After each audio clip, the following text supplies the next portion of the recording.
Wednesday night, October 27th. We're continuing with our usual class. Tonight we're doing a portion from one of the books by Professor Zohar. We should give him the Hebrew date just to get it. We don't need the Hebrew date for this. It's 2004, by the way. Anyway, I was contemplating what we should do for tonight's class, and what happened was last Shabbat I was at a sebit, and if it was a family sebit, one of my cousins marrying somebody I'd never seen in my life, whatever it may be, and after the main sebit part was over, and just hanging out, waiting to leave, and talking to this relative, talking to that relative, somebody brought up the subject of religiosity in the community, and they said, there's this new school, Barkai, and this Barkai school is very, very bad. Everybody has to stay far away from it, because, listen to this one, because they teach Chumash, and they don't teach Rashi. I look at them, I go, what do you mean? First of all, what's the problem? I go, there's no law that you have to learn Rashi. Number two is that this is the way the Sephardim always learn Chumash. You learn the Chumash first. Once you know the Mikra, you know the Peshat, you know the text, then you learn the Rashi. No, this is a lady speaking. Okay? There's a question about them learning. Whatever. That's why Harambam says Da'at Nashim Kallot. Okay? Anyway, so she's freaking out. How could you say such a thing? You have to learn Chumash Rashi. I go, did you ever learn Chumash Rashi? No, my son told me, and my other son told me, and their rabbis told them, and this and that. I told them, I'm sorry. There's nothing wrong with the school. The school is doing a very fine job at what it's doing. You could agree with it for other reasons or disagree with it for other reasons. I personally don't have my kids there for my own reasons. But there's nothing wrong if they don't teach Rashi, or if they wait till the child is in 4th or 5th grade to teach Rashi. There's absolutely no problem. No, it's a very bad school. We have to stay away from things like that. We need religion in the community, and the only people that have religion in the community are the black hats. That is where religion is. That is true religion. Everything else is false and fake. So I started talking about Harambam, and Harambam talks about middle of the road, and you can't have extremes and this and that. I've never seen this lady before, mind you. She's never seen me before. She said, you must be Egyptian. Only Egyptians believe in middle of the road. Everybody else, especially Syrians, are fundamentalists. We do not believe in middle of the road. We are fundamentalists, and we believe in extremism, and we have to be very, very firm in that. At that point, I said, this lady is nuts. I can't talk to her, because no matter what I speak, she will not accept rationale. So that's out. Number two, she had a very valid point. Syrians in general are fanatic. And I was thinking back to different readings that I've done over the years, and certain things, and I said, for the most part, yes.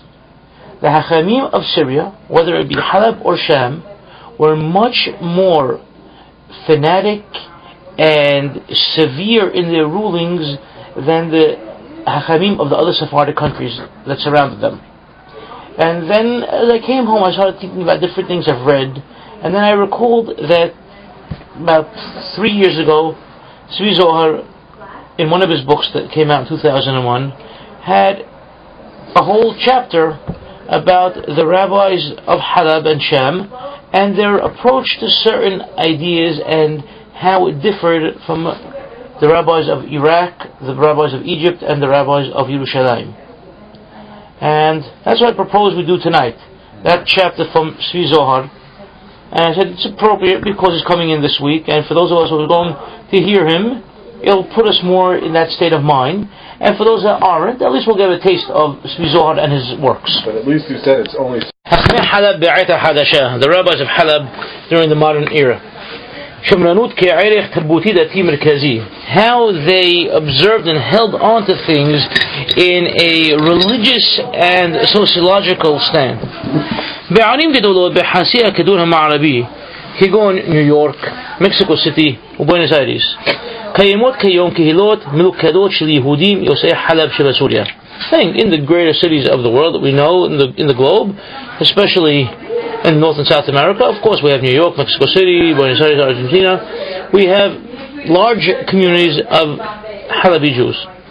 בתיאורים רטרוספקטיביים נוטים דוברי העדה להדגיש מתוך הערסה וחיוב, עד כמה הייתה קהילה ממנה הגילו אבותיהם בשלהי המאה ה-19 ובעשורים הראשונים של המאה ה-20 קהילת קודש. We all know how everybody speaks about Halab. Halab was such a holy place, our people, our place, our Kais, our Hachamim, our Kashrut, our everything. It was the best. There was nothing like it. You can't compare Halab to any place else. They talk about with such pride and such, sanctity. אשר שמרה בגאווה על מסורתה ואמונתה ומנעה כל כניעה להשפעות המודרנה אשר פשו כבר אז בקרב קהילות מזרחיות אחרות. And they even talk about how we held on to religion better than anybody else and we kept away modernity from within our community, unlike the other communities of the Middle East. פרספקטיבה אחרת על יחס החלבים למסורת ומודרנה הציע מר אלי פנסו, מנהל מוסדות כל ישראל חברים בביירות, אשר אפיין כך את עולמם של יהודי חלב בדוח ששיגר לנשיא חברת כל ישראל חברים בראשית קיץ 1938. So there's a different perspective that we learn about the Halabim and their approach to tradition and modernity that comes from Mr. Eli Penso. Mr. Eli Penso was the principal of the Alliance School in Beirut, and he interacted with the Halabim that were in Beirut, obviously, and of course, for the most part, since Beirut was considered part of Greater Syria, there were open channels, and communication between Halab, Sham, Beirut, and even some of the smaller towns. And this comes from a letter that he sent to the head offices of the Alliance in Paris in the summer of 1938. העיר חלב, השוכנת על גבול המדבר, ואשר הגישה אליה קשה ביותר, לא זכתה בניגוד לאחיותיה ערי סוריה ולבנון האחרות באוסרות התרבות האירופאית. It's a city that's in the desert of Syria, and to approach it and to get close to it is very difficult. And because of that, it did not have the privilege or the merit to get as much European influence and culture as other cities in Syria or Lebanon have till now. מיעוט הקשר עם המערב עיכב את התפתחות מצבם המנטלי והנורמטיבי של תושביה. mental. Okay, the mental. Okay, מיעוט הקשר, this lack of connection and communication with the West basically hindered the development of their minds, of the mental state, and the normal practices of the inhabitants of the city. מרבית אחינו היהודים מסוגלים זה מאוד בשנים בגטו העלוב שלהם. Because basically our fellow Jews that are living there for hundreds of years in their own ghetto, and they're still there. It's 1938, they're still living in their own ghetto. They have no really connection with the outside world. They shut their doors and the windows upon the new winds. The winds that keep coming and trying to bang forward to enlighten and to give a fresh breeze to the new people.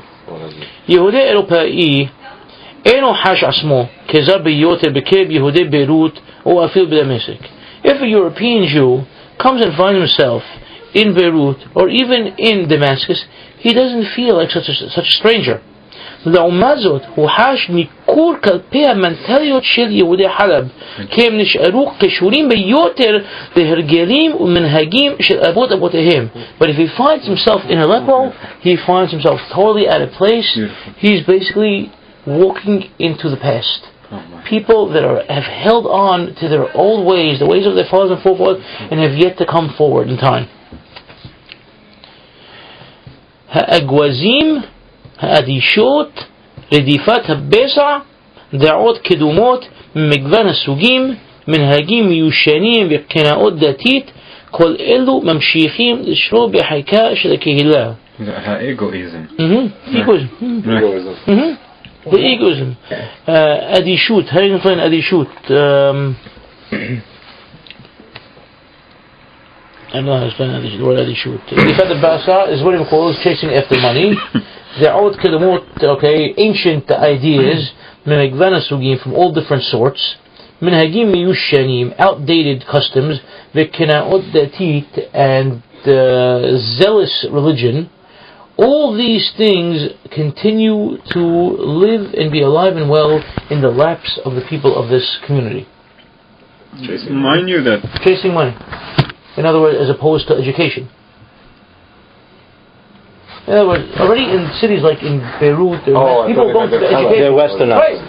Right, exactly. That is, we felt that the approach is negative, and some of these things might be viewed. Whose approach is negative? The writer. And so, of course, Pensa is going to be writing negatively. To him, it's a negative quality. He's coming from Lebanon. Schooling. He's the Alliance. Okay. Of course. To them, this is a backwards world. We're here to help you. We're here to bring you forward. Right, we're here to bring you into the modern world. Right. But that was right with the Alliance. כי לפנינו הוא שני מבטים על תופעה אחת. תופעה המזכירה במאוד את המאפיינים של קהילות חרדיות אירופאיות אשכנזיות במפגשן עם המודרנה. האמנם היו ליהודי חלב ובראש ובראשונה לענייננו לחכמי חלב סממנים ייחודיים בתרבותם למודרנה בהשוואה לקהילות אחרות במרחב המזרח התיכון. אם כן, האם לפנינו מקרה של קהילה ספרדית חרדית אותנטית בשאלות אלו ואחרות נידון בהמשך. ראשית דבר נפתח בסקירה היסטורית קצרה. So it seems before us we have two different views, but two views of one thing.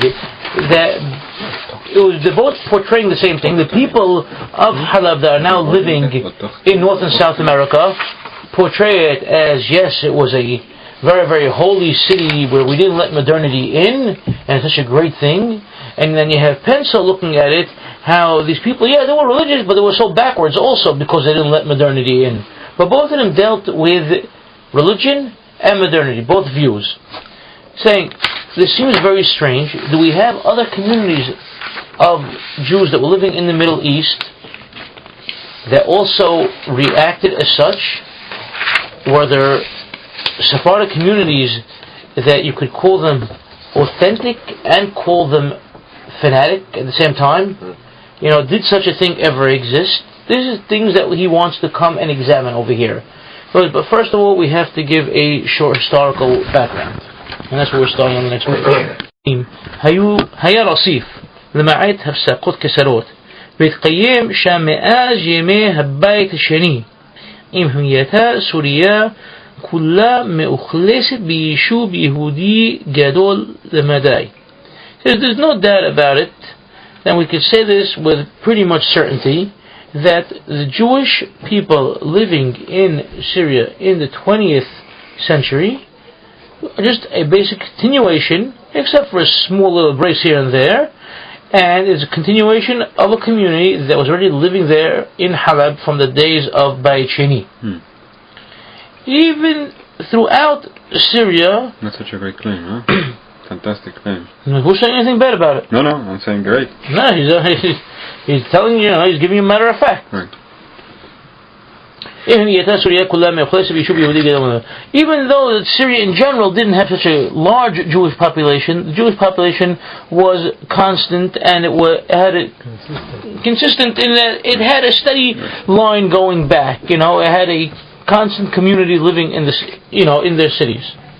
גם לאחר דלדול היישוב היהודי בישראל תחת שלטון ביזנטיון, even after the reduction of the amount of Jews living in Israel when Israel was under the Byzantine Empire, המשיך להתקיים בחלב קהילה יהודית משגשת.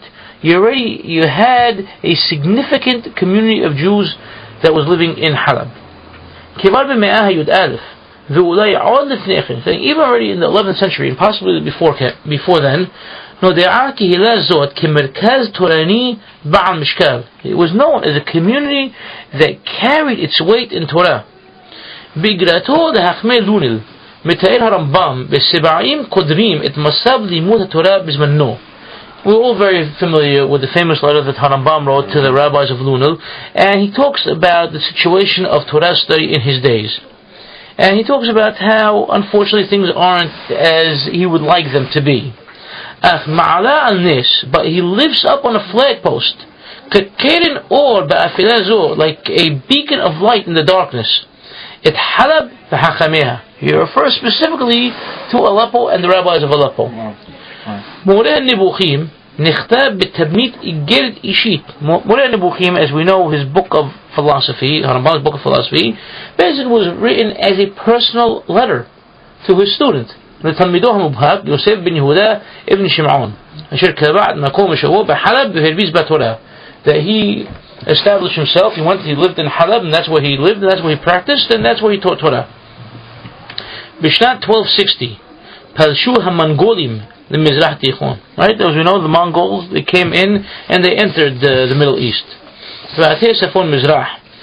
Okay, and they came in from that northeast entrance. And they destroyed Halab. Wow. Very, very well known. But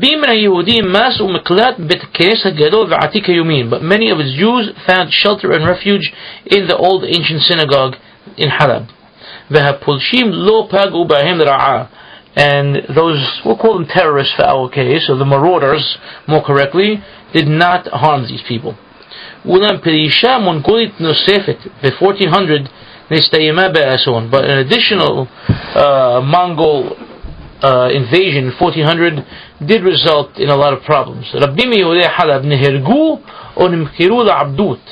the Jews of Halab were murdered or they were sold into slavery.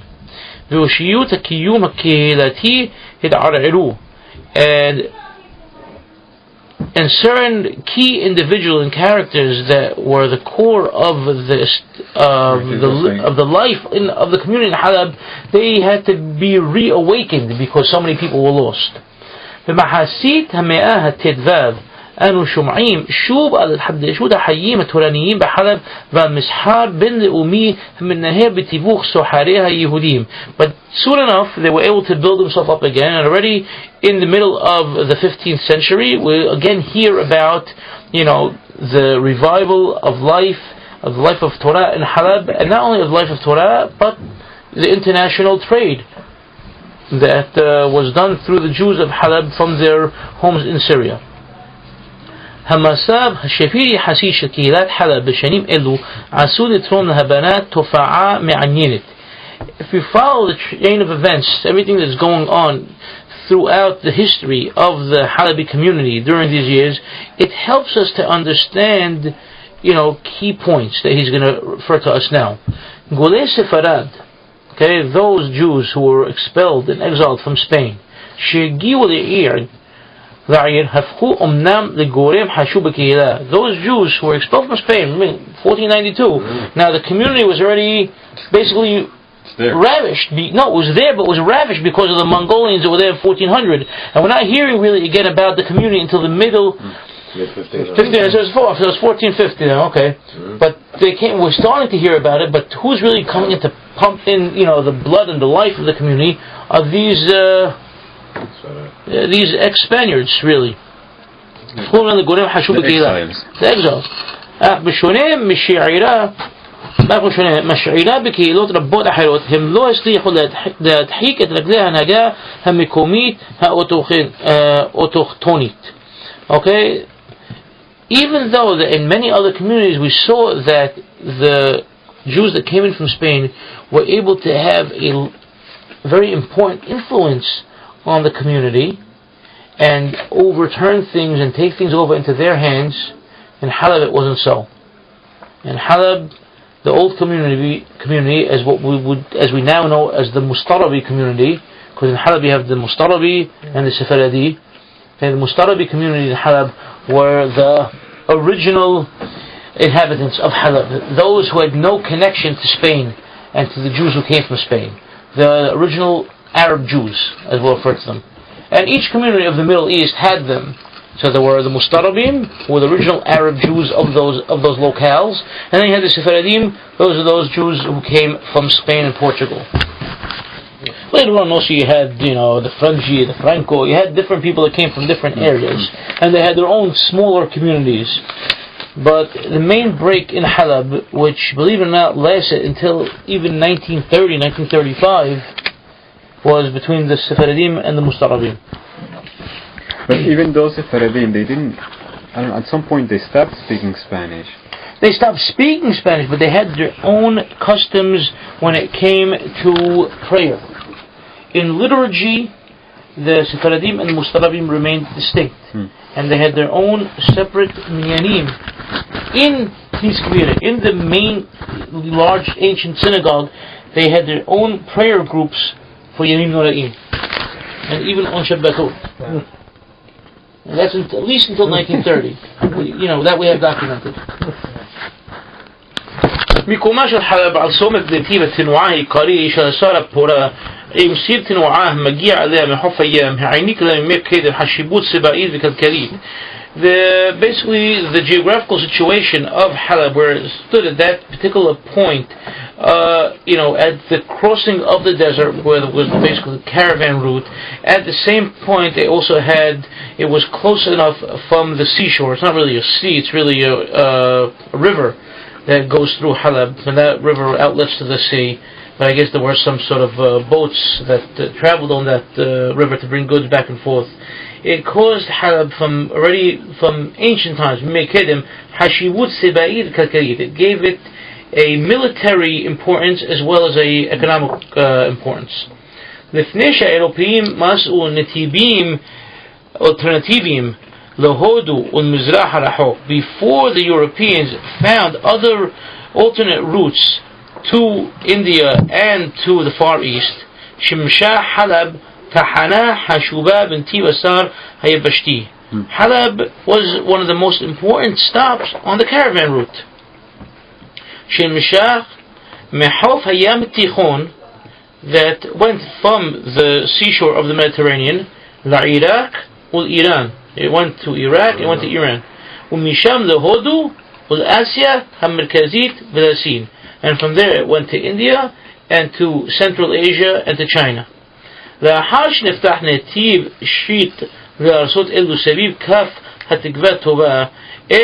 they found, that path around the Cape of Good Hope. Good Hope, right. Alright. The importance of Halab did diminish. It was weakened.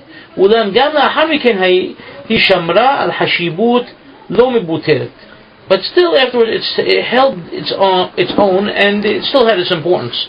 כיבוסן נוספת של חדשים אשר התווספו במאות ה-17 וה-18 על בני הקהילה הוותיקים היו סוחרים יהודים בני ארצות אירופה, הפרנקוס, like I mentioned before, because not only did we have now the Spaniards that came 1492, 1500 approximately, now we had in the 17th and 18th centuries who came in, these Jewish merchants that came from Europe, the Francos. They began to come at the end of the 17th century. They came to enjoy the fruits of the caravan. They were able to do a lot of business.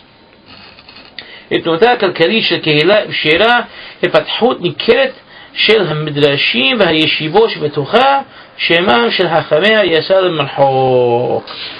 And obviously this increased the number of people in the community, but not only did it increase the number of people in the community, it increased the number of Batei Midrash and yeshivot within the community, and basically the name of the Hachamim of Halab spread far and wide. They were known. Okay, it's a positive thing, obviously. Has he given us a number of population yet? No. Population of Halab and Jews in Syria was always very low. It was never high. I don't think population of everything that I've read into, and I remember going back a few years, Abraham Dweck, Jack Dweck, Alav Shalom, his brother. Right. Okay, you know what I'm talking about? The rabbi's brother. Rabbi Isaac Gluck his brother Abraham. A number of years ago, he's an interesting character in his own right. Anyway, he loves Arabic, and he went to the library in Manhattan, to the 42nd Street Library, and he went to the Arabic department to get out some books of, and records of and census of and history of Syria, and he came one day with a few photocopies, census records of Halab and Sham, and showing and he's saying, he's asking people around, how many Jews ever think lived in Halab? How many Jews lived in Sham? And he's asking all the newcomers. This is like when the people started coming 10, 12 years ago. So he started asking them, how much do you think it was? How much do you think it was? At its heyday, its height, this and that. Then he pulls out these pieces of paper, and it seems that very, very, but anyway, between 5,000 10,000 max, at any point. But it was always closer to about 5,000. Tiny, tiny amount. Right. If you think about it. Yeah. عاد سنة 1880 Dan Yaron Har'el.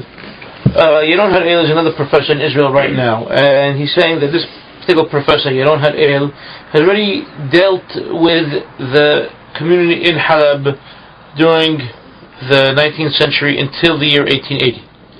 הוא מאזכר את ההסתמסות הניכרת בהיקף מסחרה של חלב בעקבות פתיחת תעלת סואץ 1869. Wow. Over there he talks about what was going on in Halab and how it really hurt the community and caused the community to dwindle, specifically because of the opening of the Suez Canal in 1869. ממקורות נוספים עולה שמאז התנהל עיקר סחרה עם המרחב הקרוב, חלב שימשה מטרופולין כלכלי בעבור מרחב דרום מזרחה אנטוליה, אזור גדול, אך לא עשיר במיוחד. Even though they lost, the great trade that they were doing because of the Suez Canal, they still had their trade within Greater Anatolia, which basically was southern Turkey and southern and eastern Turkey. But it wasn't, even though it was a lot of trade, it wasn't a wealthy trade. Arim Kegun Diyarbakir, where the Bijo family comes from. Go from Diyarbakir. If they ever hear them go to the Sefer, they'll know the guy's name. He'll say Bijo Diyarbakir Kili. They're all from Diyarbakir. Urfa, you have people from the Urfa. So you have people less than Urfa. Certain Mizrahis in the community come from Urfa. Marash, we have Rabbi Leon Levy who comes here. He's from Marash. And Gaziantep is Antab. Anybody with the last name Antabi, originally from Gaziantep. The Kiliz, that's where the Bateshas come from. What does Batesh mean? From Kassam. And the Shrems. And the Halla. Nismechu Yubaniha. And all these different cities, even though most of these cities, if you look on the map, they're all within Turkey proper, the Jews of those cities were basically Halabi Jews, or they associated themselves with the Hachamim of Halab, and among them, even though on the streets all these Jews spoke Turkish, among themselves all these Jews spoke Halabi Arabic. Something he's not mentioning over here, but I'm just throwing it in so you're aware of it. It's the Arab language that's going to keep them, shifting towards the, they don't speak another language, they speak Arabic. No, they spoke Turkish. Yeah, but the Hachamim in the other places are speaking Spanish. That's possible, but these places didn't seem to have. We don't really know of, Spanioli Hachamim in these small cities. No. So they may not have been there at all. Right. So they. Okay. These cities, the people that lived in them, basically they relied upon the importers and exporters and the merchants of Halab. كان هوسيف تتقيم سحام سريان بنتيف شبين حلب لسفون عراق وسفون معرب Iran, and there continued to be a trade route between Halab and northern Iraq and northern Iran. ولام بإقباط ملحمة عالم الشونة, but now because of the First World War كشيء نمتاح جيبول بين الأمي بين تركيا لسوريا ونصرا بينهم حومات مخس. But now once the First World War came, all of a sudden you have borders, you have boundaries, things that didn't exist before. People used to walk across as if it was nothing before. Another reason that the people, Halabi Jews living in these towns, it's Turkey on the map, but in their mind it was still part of Greater Halab. But we see now you have this wall. It wasn't just a border, but it was a wall of mechis. It was customs. This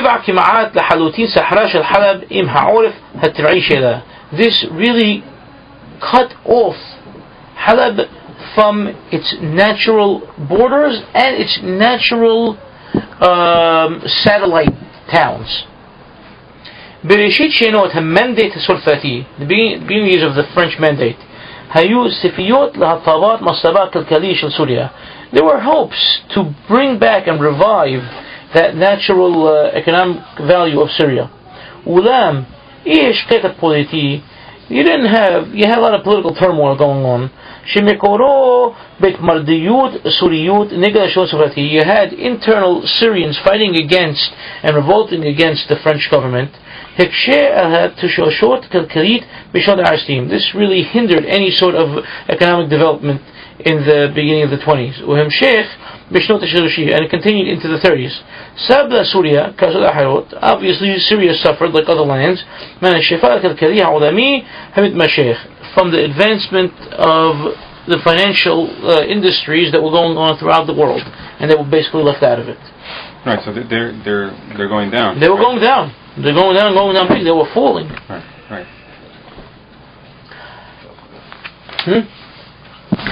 Turkey was a disaster right before the First World War. Economically, that's part of why Turkey decided to go into the World War. They thought it was going to help, to boost things in the country.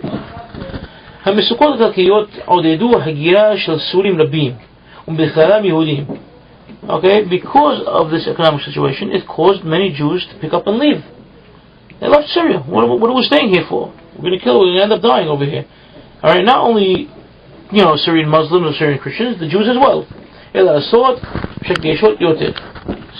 went to countries where they thought they had a better chance. What years was this exactly? He's telling you. After all this, he's telling you the 20s and the 30s. 20s and the 30s. 1980s, but I'm sorry. It started early, but he's telling you the 20s and the 30s now. Right. Well, we have in Mexico, there is some history recorded that Sephardim are coming to Mexico in the late 1980s, 1880s, 1890s already. Mm-hmm. Well, the first Halabi Jew in the United States was 1896. Okay? So already you have, it's not unknown, and then you really had much more in 1900. I'm not pulling out books now for this. I didn't want to waste time. Come on. He's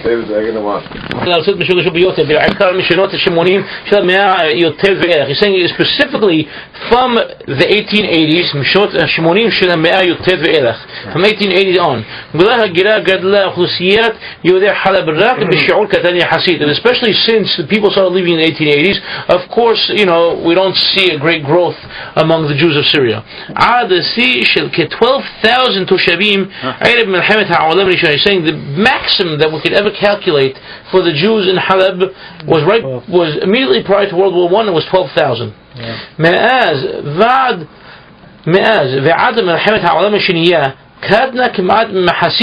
And from that point on until World War II, half. Okay? 6,000 people. That was your exodus, right there. Right there. Major. בין המהגרים היה שיעור גבוה של עמידים ושל משכילים וכן תלמידי חכמים רבים. Among that half of the population that left, you had not only important people of the community, not only intellectuals, but many תלמידי חכמים.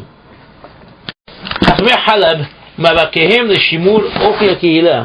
The חכמים בחלב and their way of upholding their ideal of what form the community should take. דווקא על רקע שקיעתה ודלדולה המתמשקים של קהילת חלב ראויה לציון פעילות המגזר של תלמידי החיים שבה בתקופה שמשלהי שנות ה-60 של המאה הי"ט ועד שנות ה-40 של המאה ה-20. Our specific time frame that we're really going to be dealing with over here is from approximately from 1860 to about 1940. בפרק הזמן הזה פעלו חכמי חלב כקבוצה חברתית פוליטית מלוכדת בעלת מודעות עצמית. The Hachamim of Halab worked like a collective group, and they were a group of political lobbyists who worked for themselves. כאשר מטרתם העיקרית הייתה שימור דפוסי החיים המסורתיים דתיים בקהילת חלב, and their purpose, their sole idea and their goal was to watch over and to guard the phases of life that were traditional and religious in the way of Halab. امساعي حيوني להשגת מטרתם ראו חכמי חלב בהבטחת סמכותם המעשית בעיצוב נורמות החיים בקהילה. They felt it was their place to call the shots of what would be the norms of the community. כאשר המוסד המסמל ומשליט סמכות זאת הינו בית הדין הרבני של קהילה, and the epicenter for this was the rabbinic beit din of the community. לצורך הגשמת המטרה הזאת יזמו התנגדות נמרצת לתמורות אשר בהן ובהשלכותיהן האפשריות טמון היה להערכתם איום פוטנציאלי על דמותה של קהילת חלב כחברה דתית מסורתית.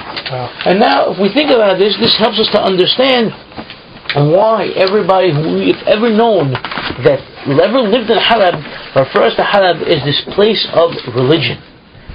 Because why? Everything was centralized around the Hachamim. The Hachamim are the ones who held everything in place and who decided what everything is, how everything should be, how everybody is to act, to dress, to eat, to sleep. Yes, it was kind of like martial law, though. Yeah, okay. Obviously they couldn't control what you were doing in your house, but outside your house, within the framework of the community, they're shaping it. Not only shaping it, they're shaking you down. No. And that's only within that time period, you're saying? We're talking 1860 to 1940. Right. That's all that we know about. 80 years. For Right. 80 years that we could refer to our parents, our grandparents, even our great-grandparents. That's the time period that we can immediately relate to, that we have direct connection. You know what's amazing? That in that Kehillah, I suppose we're going to go into it now. That is happening, but in the other Kehillot, the opposite is happening. Yes, not only the people were taking over, but the rabbis themselves saw there wasn't a need to be so fierce and to shackle the people as such. Right. But we'll see how we go about it now. And something over here is going to blow your mind. Well, at least some of you. It'll shock you. Wow. Especially in light of what we studied for the last 2 weeks. Okay? This is going to be wild. What's your question, Rich? Talk to me. Okay. No, nothing. You good? Okay. You got the mic. Hanging on to my seat. You got the mic. All right. להבהרת קביעות אלו ולאישושן אשיג ואנתח בקצרה שורה של אירועים שהתרחשו בחלב במשך השנים הנזכרות אשר צירופם מאפשר לאפיין בקווים עיקריים את דרכם של חכמי חלב. To elucidate and to enlighten what I have just made, what kind of statement I've made, I will bring before you and I will dissect, obviously in an abridged version, a series of incidents that occurred in Halab during this 80-year time period, and how the Hachamim of Halab reacted to those issues, and how that shaped what went on in Halab and after. Now, to say these things, this is influencing the communities in Damascus and in those places or not? When we say, he's going to refer to Damascus also. This main chapter that we're dealing with really deals with the Hachamim of Halab more than Damascus. The main Hacham that we had that was working in Damascus during this time period, was the Pnei Ishaq, Rabbi Ishaq Abu al-Afya. And obviously, we're going to deal slightly with him in some of these pages, but after we finish this chapter from this book, there are some pages from another book or two where they really deal with some of Rabbi Abu Afia's Piskei Halacha, and you see how he not only rejects the stance of other Sephardic Hachamim in their writings that were not only prior to him but contemporary to him, but he embraces the writings of the Ashkenazi Hachamim, and he likes that they are more radical, and he says that's the way we need to be. Very, very wild. Right, but radicalism was not only Halab and not only Damascus, it was both. But at the same time there was always that rift between the two communities. Halab always looking at itself as the elitist, looking down at Sham and everybody and anything that came from Sham. People of Sham who consider themselves, higher quality people because they live in Damascus, which is a more ancient city and which happened to be this, the capital city of Syria, and they looked at, people of Halab maybe more religious but more backwards in their thinking. So there was always, this love-hate relationship that was going on. Alright? Did they go extreme because they were scared to lose control? I don't know. Let's take a look. I can't answer that. I think we have to decide by reading the texts. How the unity of the rabbis in Halab is impacting the communities nearby. I don't know if he's going to talk about that. But in what sense? I mean, you have the Halabi Hachamim making major decisions. How are they looking at this in Damascus? Are they being impacted by that? Are they following? Are they rejecting it? Are they sometimes? And the Turks? The Turks didn't really care about the Halab. It's the same language. I think it's no. See that's where you're wrong. I think it's very important. That's where you're wrong. The writings of the Hachamim were always in Hebrew. No. You had fine, but that's what I'm talking. But that's what I'm talking about. We're not dealing with the people here. We're dealing with the Hachamim, because the Hachamim are the ones who decided what was going on in Halab, not the people. Right. That's the difference. You're thinking in your mind Istanbul, Izmir, and people acting. But on that you're wrong also, because the Hachamim played a very important role in Ottoman Turkey. And if they didn't like something, they put a stop to it, and they put a stop to it very quick. You have especially during the dictatorship days of Hacham Moshe Halevi, the guy who tried to keep out Rabbi Haim Nahum. He was a very, very tough man, and he had the Hachamim on his side, and he was able to pull their strings and to join them together to call the shots. So it's not unheard of what's going on in Halab to what's going on in Turkey. Right, but the approaches are different. Approaches are different, yes. The way the communities are being impacted is different, because you have the Ottomans are turning, the Ottoman Gentiles are becoming non-religious. But that's already in the 1920s. That's impacting the community. That's already, you're not dealing with that prior to World War I. That's only post-World War I. Over here, the majority of this 80-year time period that we're dealing with is prior to World War I. Right, but so it's different. I would, it would seem that your jacket, Ezra. It would seem that there. Tell me your jacket. Is that it, right? He's going to touch. He's going to touch. It looks like it. It would seem that in those communities where people are. You got the whole touch on there also. Yeah. It's okay. Listen, it's only for us. We're not distributing it. But it becoming Mehalel Shabbat a lot earlier in those communities. Right. So they're already breaking ranks, if you would say, in those communities prior to that. And you think that wasn't happening in Halab? Wait and see. They're controlling it. They're trying to control it. They're reacting to it, but in the other communities, you can see that the rabbis are having to deal with it. But you have to understand, the other community was so much larger and so much more spread out. I agree. Over here, we're dealing with a small community, a community that was living as we are living today, on top of each other. Right. Did the reformist movement have any effect in Halab at all? Reformist movement did not have an effect in Halab. There was at one time, we'll call a Halabi rabbi who was a reformist. Okay? But that's not our issue for now. That's a whole other class. I'm just saying in that time period, 1860 to 1940. Nothing that we know about. Which rabbis? We're not going to even touch it. We're not even going to touch it. I'd love to do that one day. One day, but definitely not for now. Right. Okay? Next Now, slide. not even during this 1860 to 1940 period, another rabbi in Italy issued a new Pirush on the Humash. Okay? I can look up the exact year, but it's approximately 1887, approximately. Might have been 1869. I have to look up the exact year, but it's not important. Yeah. It's later than the You might be Jew. wrong on the month. Okay? No, I have to look it up. I honestly don't know the exact year, but it's very easy to find out. In fact, no. It was between 61 and 65. Yeah. Okay? It's here in the article. It was between 1861 and 1865 that it came out.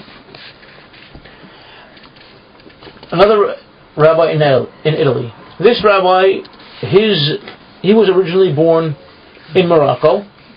Okay? In Tetuan, by the way. Right? The family. Okay. Rabbi Eliyahu ben Amuzeg. He was a very big hacham, lived in Italy, in Livorno, Leghorn, specifically. He had his own printing press. He was a publisher. And he also issued, different books. And one of the things he issued was his Pirush on the Humash, called In the Mikra. Let us look at the reaction of the rabbis of Halab to Im the Mikra. Okay? And then David Bitesh will understand why the people who issued the Pirush of Rabbi Reggio don't want it publicized and definitely do not want the CDs going out to people, because the books will get not only banned but burned, like the rabbis of Halab did to the books of Rabbi Ben Amozeg.